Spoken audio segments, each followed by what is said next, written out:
Welcome back to Echelon Orchid. This is going to be episode 134, and we're going to be talking about goal setting. Specifically, we're going to talk about KPIs and OKRs and what use do they have to an organization. So go on, tune in, go ahead and like if you like, dislike if you dislike, leave me some feedback, tell me what I'm doing well, tell me where I suck. Don't forget to subscribe. And without further ado, let's get to the show. Welcome to Echelon Orchid, episode 134, goal setting. So, before we get into this aspect of goal setting, I just wanted to really put a shout out there to all the people that have been watching and tuning in recently. Really appreciate some of the comments that you've been making. I'm having a lot of fun doing this. I'm just loving life in general. Everything is a challenge. It's a mountain that's worth conquering, and I am just loving all the challenges that are being put in front of me today. It's what I feel life is really all about. And I think that's a really good reason as to why I'm so excited about this episode and goal setting, because as you've tuned in previous episodes, I talk a lot about how do you get the most productivity out of yourself and out of your teams. And if you're out there in the world and you're looking for someone to help you from a executive coaching prospect, a life coach, a career coach, hit me up. I'm happy to get out there and figure it out. Not so much on that, that aspect of like the relationship coaching aspect. I think a lot of people in that life coach piece think it's about, helping them with their personal relationships. I mean, I can definitely help in terms of helping you figure out if you've got some toxic people in your life, and happy to help you figure that out too. But everything really to me is about setting goals, and the ways in which you set goals can be very different. There's frameworks. I'm a big believer in frameworks as to helping guide you to what could be a great outcome, right? Because you need to modify it to kind of fit with who you are, and I think you absolutely should. So we're going to talk a little bit about OKRs and KPIs. Now, you might be wondering, what's an OKR? I don't know that a lot of people really have used it or have understood it. It actually came out of Intel, and it stands for Objectives and Key Results. Now, KPIs are key performance indicators. I think many people are very familiar with KPIs. I believe the philosophical difference between an OKR and a KPI happens to be about innovation and sustaining operations. I believe KPIs are demonstrating how efficiently you are operating your organization or even yourself, whereas an OKR is aspirational in how you're going to grow.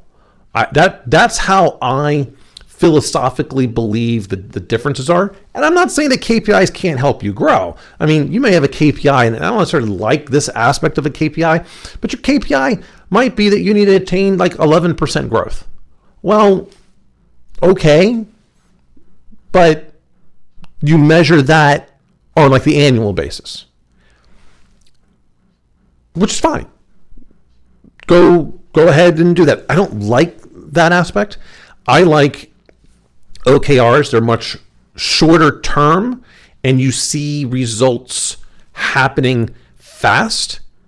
Sometimes they may not be the results you want, because it's fast doesn't mean necessarily positive. You're either going to get nothing fast or you're going to get a lot of something fast. So you might take that instead of a KPI and saying you're looking for 11% growth.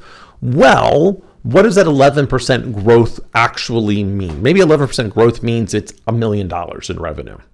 Okay, well, let's break that down into a quarterly basis. Not all quarters are treated equally, so your organization and your ebbs and flows are going to have to kind of match that up. But let's just go ahead and say, hey, in this second quarter, I need $300,000 worth of new business revenue. Now, you could break that down into many different ways as to the things that are necessary. So, but let's get into that aspect of what is an OKR. Well, it's really the O. Let's focus on that O part first. And that is, in this example, we need to close, $1 million over the year. So this quarter we need to do $250,000. That's the what. And that is extremely important because as leaders in an organization, the higher up in the hierarchy you get, the more of the what you directly own. So the board, the CEO, the executive team, we've decided that the what is $1 million for the year. So I need to do $300,000 this quarter in this example. That's the what. Now, we also know that I've talked a lot about the three components of delivering on whatever that might be. The what is the revenue in this case.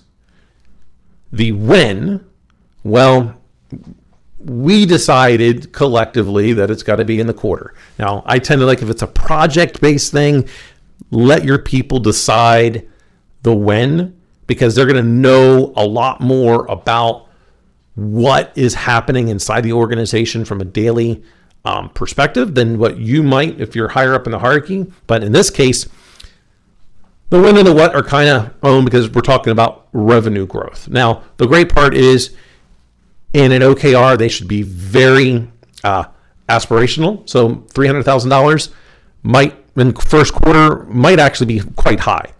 Because maybe your third quarter is your weakest quarter historically. So you're trying to build in that buffer, but that's okay. Because this is an OKR, so it's not how we're going to measure from year to year. We're measuring goals from short time period to short time period. So now the great part about this is where it does really fit directly into my leadership philosophy is the how. And I am 100% believer that the teams own the how. So you can break down revenue into multiple ways. If you are a financial institution, you have direct and indirect particular types of loans that you can do. Think of indirect as being a broker dealer like relationship, a car, a car dealership, a boat dealership, something like that's indirect. Whereas direct, think like mortgages, things where they're coming directly to you for that particular thing. You're not necessarily directly related to that entity that's establishing the loan. But a financial institution may also have things that are not related to interest. So those would be non-interest income. Now, I'm not going to focus on the negative aspects like those fees based, because I'd rather count that out, even though it happens. But other ways of non-interest income could be insurance, it could be investments, could be a lot of other things that they're doing. So in that example, it's like, okay, I need $300,000 of growth or revenue. So I'm going to break that up into those things, but I also need marketing involved. So what does marketing need to do for the organization in order to help achieve that? We got to drive traffic to the website. So you would put those kind of things, because as part of that OKR, that how are 3 to 5 measurable things that we can look at as an organization and say, if this is achieved, it should result in that $300,000 in revenue. So you really need to make them very specific. Now, so what makes this good OKR? Well, there's a lot of things. You can find a whole lot of information. But I think a good OKR, in looking at the O part first, the what, it's got to be meaningful. All right, let's keep it three simple things. It's got to be meaningful. It should be audacious, right? Let's really push the limits. Yes, it should be able to be achievable, but it should really be a goal worth achieving, a goal worth attaining. And that means it's got to stretch you. If it doesn't stretch you, then it might not have been a great goal. You got to work for it, right? If we were trying to do weightlifting and it's a bench press, if my goal is to get to 300 pounds, but I'm only ever lifting 100 pounds, I'm not going to get there. It means I've got to push myself to failure. Failure's not bad. Embrace the failure of things. It's good. I think it's actually good for character building, which is what we talked about a couple of episodes ago. You've got to know your breaking point. You have to. You have to know, and if you're lifting weights or if you're running, whatever it might be, go to the breaking point. Because guess what? When you go to that breaking point, then again, your breaking point changed. If you stopped pushing yourself and then you go to breaking point, it will not have been as good, right? So let's say, again, you're lifting 100 pounds and your breaking point today is 30.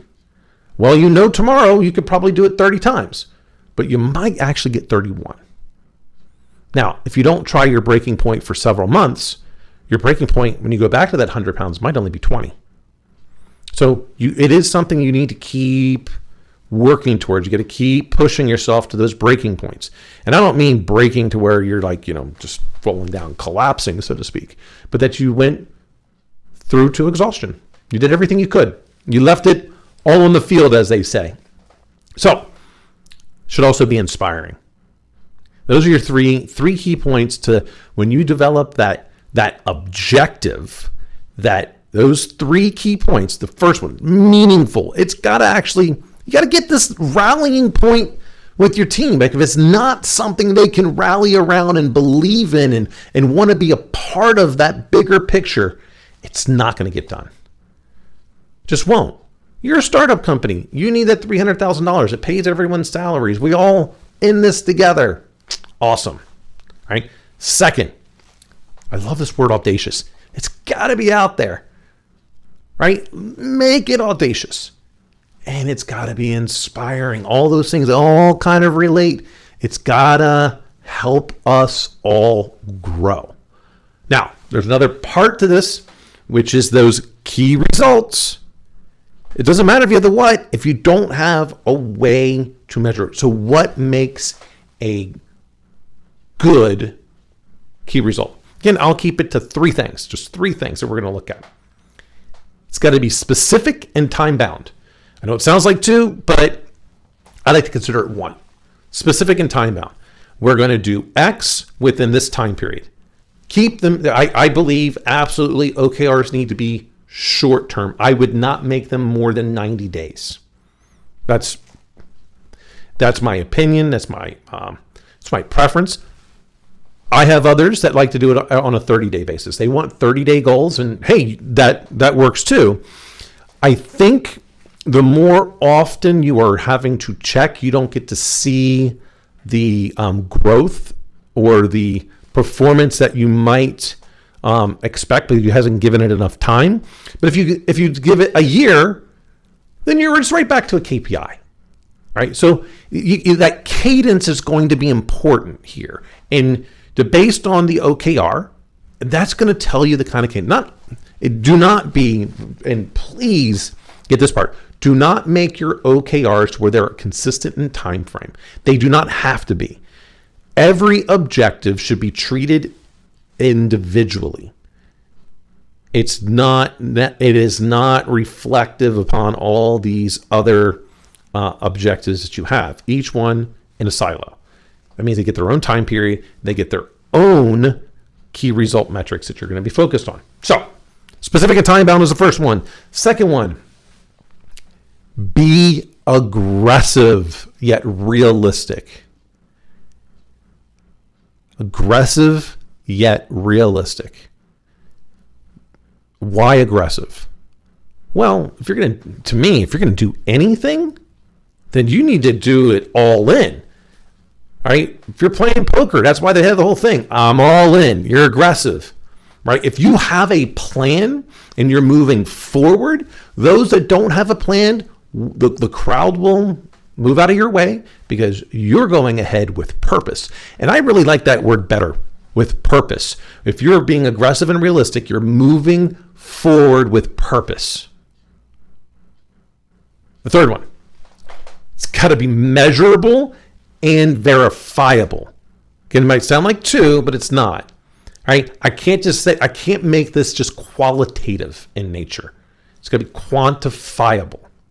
That's a better word. If it was quantifiable, that means you had to measure it and you had to verify it. Qualitative is feelings. And not that they don't matter, but when we're talking about objectives that are going to be pushing the organization forward, it's got to be verifiable. And that's extremely important. I love OKRs because it's about progress. It's about moving the needle. That to me is the most important thing in life. It's not about what you did yesterday. It might be a reason why, like, I know KPIs that they've got their place. They absolutely are effective in seeing where failures might be occurring. And I think at that point, when you get that data about what's not working well, boom, it gets to get put right into an OKR. So there is that yin yang with them. And I am fully aware of that. I embrace that. I like to focus on the improving part. And so how do I know what needs to be improved if I don't have the KPIs? So they definitely matter in that particular instance. So let's put it slightly. Let me just take a pause for the time here. Okay, yeah, we're doing good on time. Yeah, I try to keep these things over 20 minutes, but under 30 minutes. We're at 15-minute mark. So hopefully you're still there. And if you are, please go ahead and subscribe. It's on one of these sides. I can never remember which one. Make sure you like or dislike. Leave me some comments. Leave me some feedback. And let's improve together. So back to KPI. It relates to a specific business outcome. It does have a performance measure. So you're still measuring. We're always measuring. Like if you can't measure, you don't know where you are in relationship to positive or negative outcomes. But there's a lot of questions you need to ask when creating that KPI, key performance indicator. So, and this is why some of these things I don't really like, because it's over a longer period of time. I think KPIs are great from a strategic standpoint. OKRs can help you to meet those things on that shorter term. That's when you're looking at that, because progress is measured in short term. It's also measured in the longer term. But if you don't have OKRs that are relating to your strategic vision, it's going to be kind of difficult for you to achieve the results that you're desiring in a 3 to 5 year plan or whatever it might be. So, but in a KPI, you're asking the question. First thing is, what is your desired outcome? Well, remember in the earlier example, it was like, oh, we need $1 million of revenue this year. Well, that's a desired income. Increase revenue by $1 million this year. Next, why does this outcome matter? Well, as your organization, it matters because you need to get either more profitable or closer to being profitable. So it does matter, right? That's a huge part. If it doesn't matter, why are you even measuring it? I can't tell you how many times I hear someone talk about a KPI and it does nothing to affect your employees or your customer base, yet they're still measuring it for some reason. Don't let the sins of the past influence the victories of the future. So if it's no longer working, it's no longer necessary, just stop doing it. It's that simple. All right, so the next one. How are you going to measure this progress? Well, we're going to measure it by looking at the monthly revenue. That could also be where an OKR comes in. All right, those are going to be the specific things. So you're measuring your progress towards your KPI, but the OKR, it's going to be all those hows you're going to get it done. That's why I think that's a little bit better in this example, but this is something that an example I could come up with. Came up with it like basically on the top of my head, just asking questions. And these aren't just my questions. These are things that I've learned over time. There's a whole lot of resources on these things. So, all right. So how can you influence the outcome? Well, we are going to influence the outcome by doing blah, blah, blah. We've got marketing campaigns. We've got, dialing for dollars. Your inside sales team is they're calling. Your outside sales team is at events. All those things to try to get that revenue. Then, most important, who is the person that is responsible for this metric, the measurement, the results of this metric? You could say the CEO, but the CEO is responsible for everything. A little bit high up. I don't think your CEO, if you're at a large company, now if you're at a startup, maybe the CEO is also the head of sales. It's very possible. Don't want to say that to be not true.